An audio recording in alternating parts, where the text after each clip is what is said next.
បាទបងប្អូនទាំងអស់គ្នានេះគឺរមណីយដ្ឋានមួយនៅក្នុងបាទ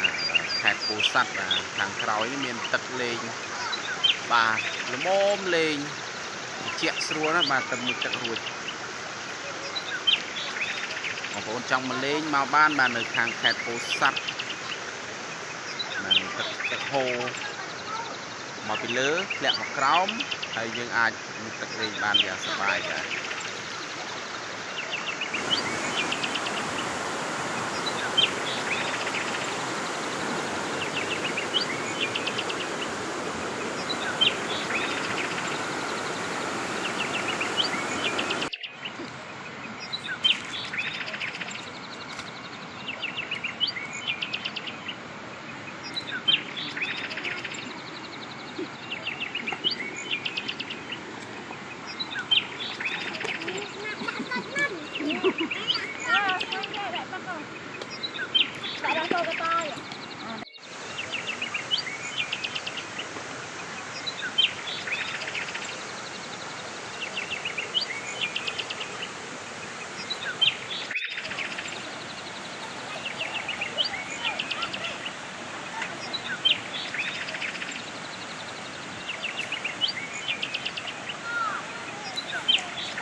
ជាអត់ជាអត់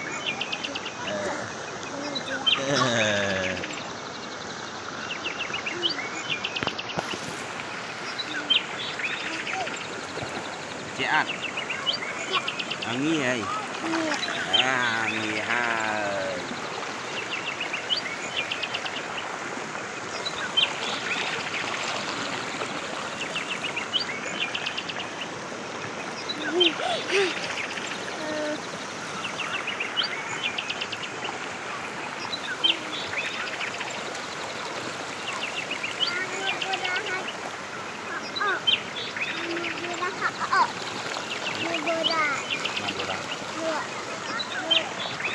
Mama.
បាទមកដល់កន្លែងនេះគឺអារម្មណ៍ស្រស់ស្រាយល្អបាទដោយសារ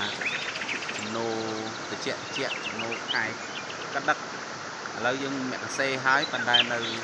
ក្នុងខែ12អញ្ចឹងត្រជាក់ស្រួលណាស់បងប្អូនបាទមើលចុះនេះទូរស័ព្ទយើងថត original អញ្ចឹងអត់បានកែពណ៌ទេព្រោះថាកែពណ៌ធម្មជាតិគឺស្រស់ស្អាតតែម្ដងណាបងប្អូនទាំងអស់គ្នាបាទក្រៅពីសំឡេងទឹកហូរគឺយើងលើសូរសំឡេងធម្មជាតិដើមឈើបាទខាងក្រោយនេះគឺ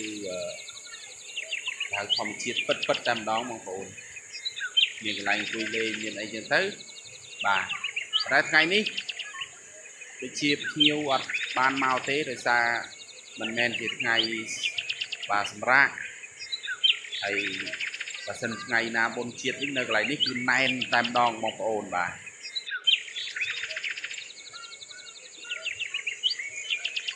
សំឡេងនេះគឺសំឡេងទឹកហូរបងប្អូននៅខាងក្រោយនោះប្រឡោះនោះគឺប្រឡោះ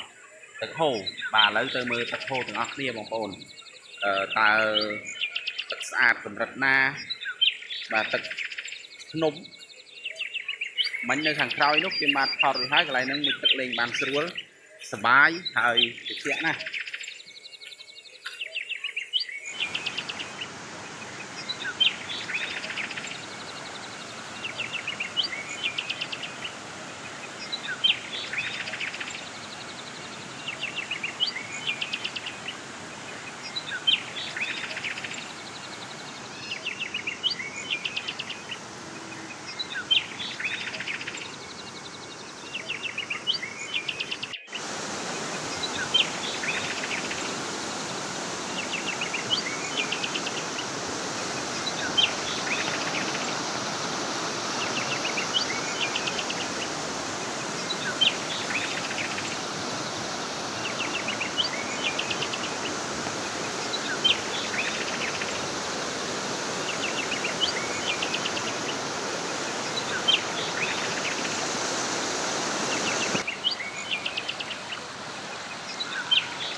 បាទនេះបងប្អូនមកមើល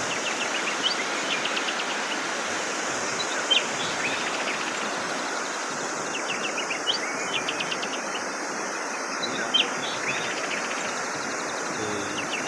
ទឹកហូរខ្លាំងមែនតើបាទនិយាយទៅកន្លែងនេះស្រស់ស្រាយល្អបាទខែទឹកលេងយ៉ាងសប្បាយមួយធម្មជាតិ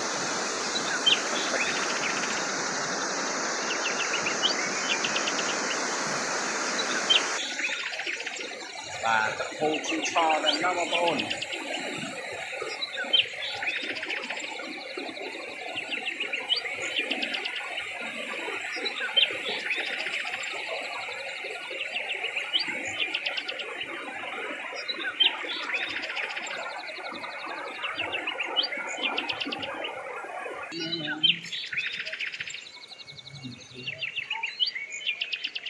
បាទជិះមកបងប្អូនចង់ស្គាល់បាទនេះគឺច្រកអៀង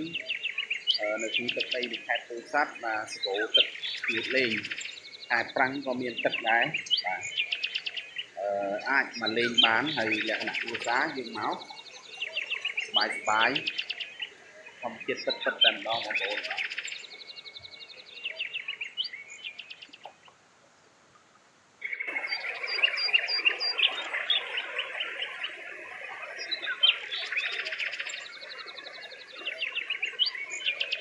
បាទទឹកហូរ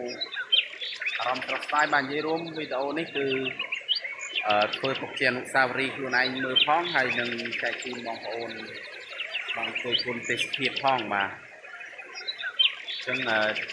អាចមកលេងបាននៅទឹកដីខេត្តពោធិ៍សាត់បាទ